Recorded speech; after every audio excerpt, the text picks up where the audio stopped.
Fundación BBVA Continental y a su programa Leer es estar adelante.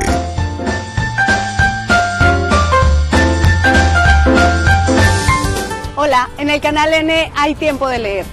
Hoy vamos a hablar de buena, de magnífica literatura, de un escritor colombiano, es Héctor Abad Faciolince, autor de este y más libros, pero vamos a hablar de este, del olvido que seremos.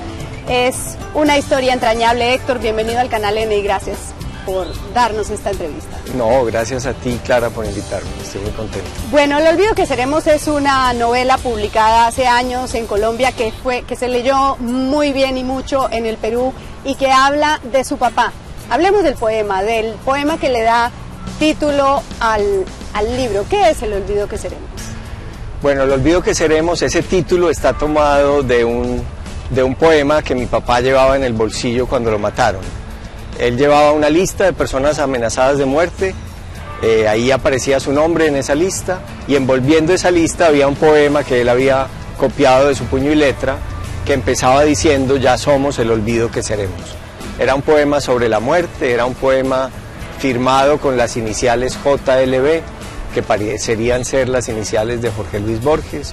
Y ese poema lo pusimos como epitafio en la tumba de mi papá, pero pasó mucho tiempo. Después de yo haber encontrado ese poema en el bolsillo del saco de mi papá, pues, y hasta la escritura del libro pasaron casi 20 años. Y bueno, de ahí viene. Cuando usted escribió la historia de Héctor Abad Gómez, su papá, ¿reconoció otra persona? ¿Reconstruyó a su padre de una manera distinta como la conocía en vida antes de que lo asesinaran en Colombia? Bueno, yo creo que la experiencia de la paternidad es muy distinta para cada persona, para cada familia, para cada ser humano. Por ejemplo, Vargas Llosa creyó que no tenía papá como hasta los 12 años, hasta que un día le dijeron: no, su padre no está muerto, venga, lo vamos a llevar a que conozca a su padre. Se encontró con un señor autoritario al que no le gustaba la literatura y él hizo toda su carrera contra su padre, Vargas Llosa. A mí, yo tuve la experiencia completamente opuesta. Yo tuve un padre no solo presente, sino incluso muy presente, demasiado presente. Una figura paterna casi maternal, muy amorosa, que no solo quería que yo escribiera, sino que me estimulaba todo el tiempo a que yo escribiera. Y no solo no me criticaba mis escritos, sino que creía que cualquier tontería que yo escribiera era buena. Entonces, yo tuve que escribir no contra mi padre, sino casi que a pesar de esos excesivos elogios de mi padre.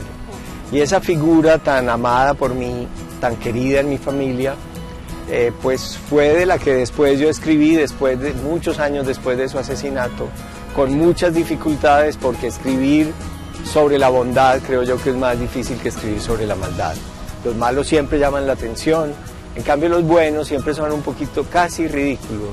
Están en el límite de lo tonto. Su papá era un hombre reconocido, un gran luchador de los derechos humanos y este libro, que evidentemente tiene el nombre del olvido, habla de la memoria y entonces tenemos que hablar de este otro, de Traiciones de la Memoria, que tiene varios textos, pero quiero hablar concretamente del rastreo del poema de Jorge Luis Borges, porque es una novela dentro de la novela. ¿Por qué se dedicó usted a tratar de demostrar que sí era de Jorge Luis Borges ese poema? Bueno, digamos que en el primer libro, en El olvido que seremos, yo traté de rastrear la vida de mi padre por un lado y por otro lado traté de entender quiénes habían sido los asesinos de mi padre, hasta llegar a un grupo paramilitar que debe haber sido el que lo mató.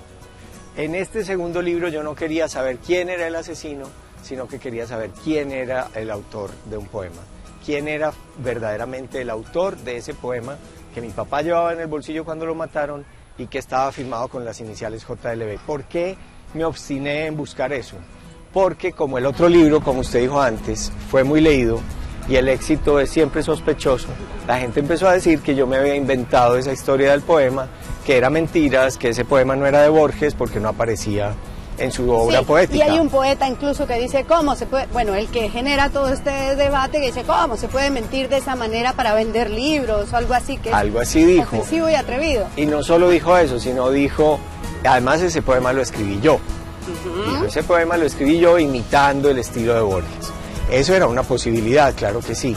pero yo tenía que averiguarlo, porque ese poeta que decía haber escrito el soneto, lo publicó por primera vez en 1993 y mi papá llevaba ese poema en el bolsillo en 1987, es decir, 6 años antes. 6 años el poema. Cuando yo le pregunté al poeta, ¿qué pasó? ¿Por qué si usted lo escribió en el 93, por qué lo llevaba mi papá en el 87 en el bolsillo? Él dijo, se ve que tu papá lo llevaba en el bolsillo antes de que yo lo escribiera.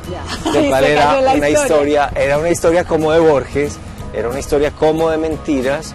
Yo publiqué un artículo pidiendo ayuda, si alguien me puede ayudar a saber de dónde pudo haber sacado mi papá este poema, le ruego que me avisen, que me escriban. Y una señora en mi misma ciudad, en Medellín, fue a una librería que yo tengo allá con unos amigos que se llama Palinuro y dijo, yo creo saber de dónde sacó el doctor Abad, mi papá era médico, de dónde sacó el doctor Abad ese poema. Y llevó un recorte de la revista Semana, que era la revista para la que yo trabajaba y para la que había escrito ese artículo. Y bueno, ahí decía que ese poema lo habían rescatado unos estudiantes argentinos de Mendoza y ahí se desarrolla. Bueno, todo esto lo llevó a Europa y a Argentina, pero para que conozcan todos los detalles tienen que buscar este libro, Traiciones de la Memoria. Un placer hablar con usted siempre, Héctor. Muchas gracias por estar aquí. Muchas gracias, Clara, por haberme invitado. Y usted recuerde que no lo encuentra el diluvio, sino un libro debajo del brazo. Hasta pronto. Fundación